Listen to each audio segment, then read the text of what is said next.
Hi, doing another video from the shed this week. Got a bit of an interesting job to do. Got a couple of wheels in that need some work. It's a 1953 Sturmey Archer 3-speed dyno hub, they call it. So it's got a 3-speed hub gear one side and then a dynamo the other to run your lights. Now this I think is in pretty good condition, but it's obviously not been used for a while, so I need to strip it, inspect it, clean it and service it, do all that sort of thing. Hopefully get it working nicely, and then the end result will be that that hub gets rebuilt into a donor rim that the chaps also supplied. So I'm not going to do a step-by-step guide because I think that's already sort of been done. There's some on YouTube about it. But I'm just going to sort of do an overview of the job just to show what's entailed, maybe offer some advice if there's anything I struggle with, or I might need to ask advice as well. So let's see, we'll start work on it now and see how it goes. There's a couple of bits of advice if you're working on hubs or anything really that you're not familiar with.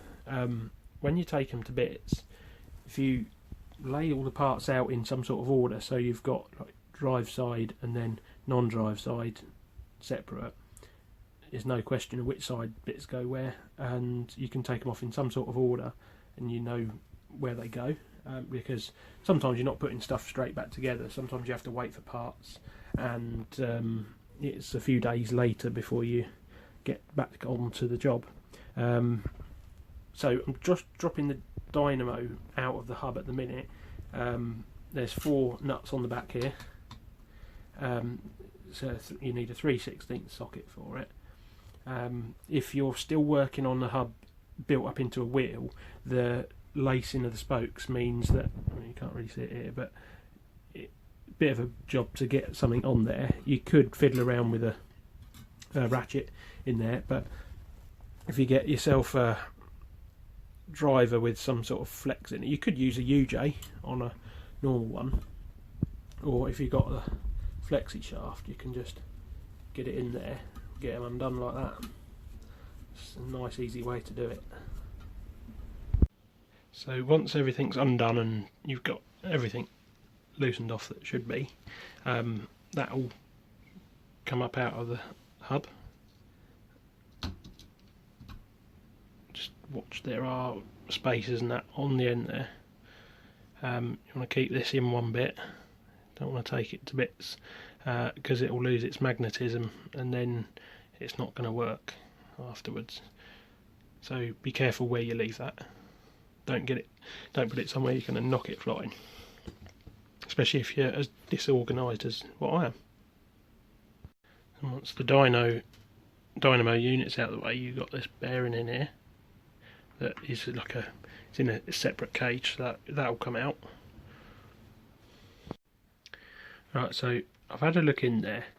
There's not really much to see. There's no real signs of wear. I can pick it up on here, but the 4-notched bit that goes in and out to select the gears hasn't sort of got any wear on it. It's not got any wear on the outer body. Can't see any problems anywhere else. Just to note, this adjusted, like the gear changing bit here, I put that back in. Well, it didn't have one in this wheel. I put it in out of the other wheel because when you're like messing about with the wheel, you don't lose the cross pin that it screws into. That can come out when you got that undone. So now that's done, you can put this back on, and you see there's the 2 notches in. It goes that way, and you have to make sure that's seated over the cross pin, and then that has a washer on top of that,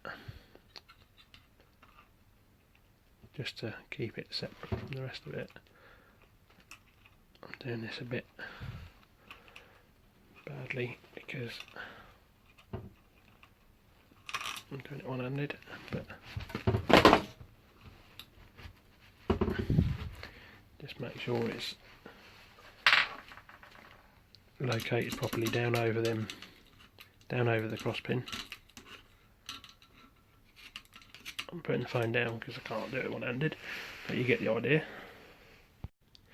Basically, when you've got them bits on, you can put this in, and all you do is, when you change gear, it pulls the tension on the cable, and it pulls this bit up and, well, in and out, and it's like, it locks like a gear cluster into place, so whichever part it's on is locked to the shaft, and that's what gives you your different gear ratios. It depends which part's moving.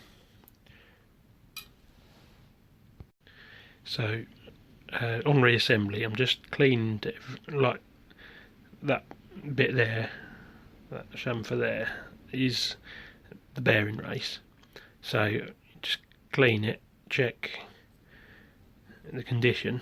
There's no real pitting or any problems, the case hardening's not been disrupted or anything, so that's a good sign. So I've put some grease on the bearings, on the ball bearings, not a lot, just to make sure it's everywhere but without there being too much. It looks a bit worse on the camera, but it's just a very thin layer, doesn't need a lot, just enough to get it lubricating. You don't want it too thick. So I've put the drive side back together, so the outer bearing, I've put a bit of grease on it. Again, check the actual bearing race, that's alright, there's no pitting on there. This one, unlike the other one that's not adjustable, that just is sit there a part of the assembly, this one is adjustable, and then there's a lock nut and everything that goes on top of it, but I've just put the adjusting nut back on for now to hold it in place, and then I'm going to get the other side built up, get the dynamo back in the hub, and then I can adjust it all up and finish putting them back together properly.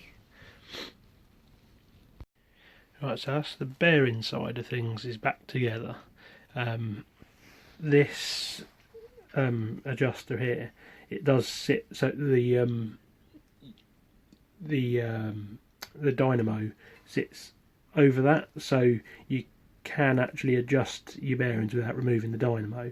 However, in the interests of easiness, as it's out anyway, you might as well just set the bearings up without it, because you can get a feel for how smooth it is without any extra drag from the dynamo. So it's worth doing it while it's out. And then you can just put it all together, put the lock nuts on, and just double check it afterwards. So that's the dynamo going back in. Looks all in good order. You'll notice that it's still got its magnetism, because that's still sticking to it. This bit here is the bit you can't take out. You have to remember there's a washer that goes on that bit as well, sits in there. Just putting the nuts on the back of the dynamo. When you put the bolts through from the other side, they can be a bit fiddly. To free up your other hand, just wedge a screwdriver handle under there, it'll hold it in place. They won't turn because they're designed not to. You can just use both your hands to get the nut on and tighten it up. Well, it's all back together, it's all nice, smooth, working as it should. So the next stage is going to be to change the rim and the spokes to something that's not been brush painted. I've also got an assistant, that's Colin. He's my workshop dog tonight.